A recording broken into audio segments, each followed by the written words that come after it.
Hey, welcome to another product review from Medical Gear Outfitters. I recently did a video on these guys right here, OPA set. I'll put a link up here in the description. I think it's up here. But if you're looking for an OPA set, we have those as well. The other kit we have for airway is an NPA kit. So we know that most adults take a 28 NPA, but we're all not normal. We're all not created equal. So having different size NPAs is important in a kit, especially a vehicle kit, something like that. So this has all the sizes. Comes with your lubrication packet, so you have a ton of those. And then here, so you have all the way up to a 36, which is huge. Okay, and then what's the smallest we have here? I don't even remember, to be honest with you.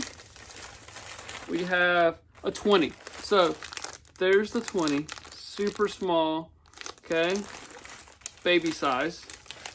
And then there's the 36.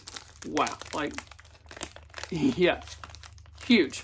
So there again, having a vehicle kit, not everybody's created equal. These go into the nose, miss the gag reflex. If you need a straw, you can have that one, 36. So I'll put a link down below if you're interested. If you have the training, you know how to use this, you feel comfortable using it. This is something you may want to look at adding to your kit. Thank you guys for watching. You never know when you'll be the first responder. Remember, you need the right gear and the right training.